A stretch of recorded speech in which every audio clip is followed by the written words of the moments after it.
Hi, I'm Dr. Jimmy Gutman. My focus for the last 25 years has been on glutathione. In fact, I'm the leading author of books on this topic. Today, we're going to discuss briefly on how to raise glutathione levels in the body, what works and what doesn't. In general, if you're presented with something that claims to raise glutathione, you need to do the following. Always ask for scientific evidence done on humans that proves that it works. Scientific evidence, that means something is published on human beings, and this publication appears in established medical journals. Let's get on to some specific products.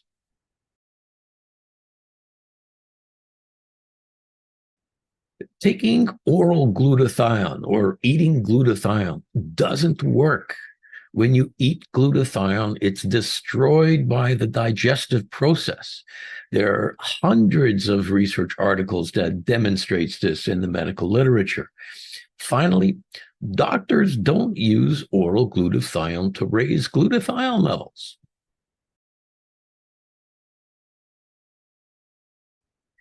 NAC does raise glutathione. In fact, NAC is the most studied way to raise glutathione and is used by hospitals everywhere. However, NAC has some major problems. It has some toxicity itself, mostly gastrointestinal.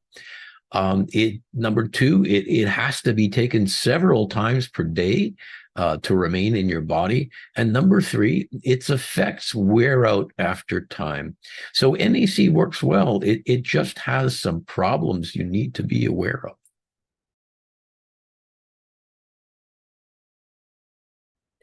When you eat cysteine, usually this is in the form of L-cysteine, it rapidly oxidized in the digestive process and will not raise glutathione.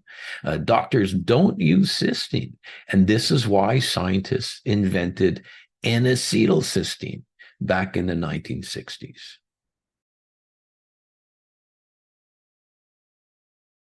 Commercial whey protein has been denatured or altered from its original form during the manufacturing process.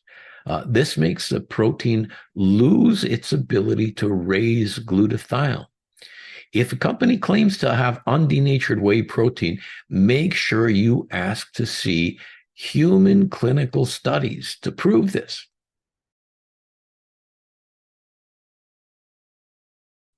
Taking these amino acids, glutamate, glycine, and cysteine, independently will not raise glutathione. Again, the cysteine becomes oxidized in the digestive system and will not raise glutathione.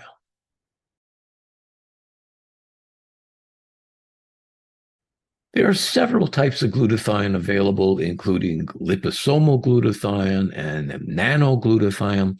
These forms of glutathione have very little research evidence that they work. There are no robust clinical trials that exist.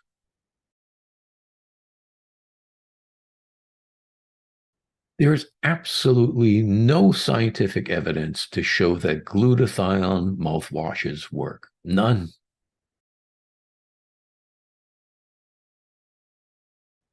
There's no scientific evidence that glutathione patches work. None at all.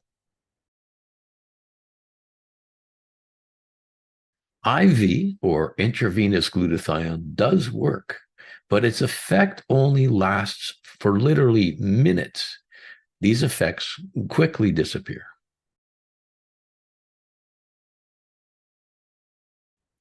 Inhaled glutathione has been shown to work in some small studies. It works on the level of the lungs, but it doesn't get to the rest of the body.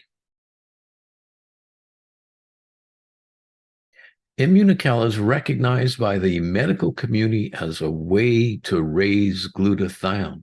It's an undenatured form of whey protein which contains bonded cysteine. This is what raises glutathione levels. It's been proven by multiple research studies published in top-class medical journals, and it has dozens of international patents. Immunical is a medically proven way to raise glutathione.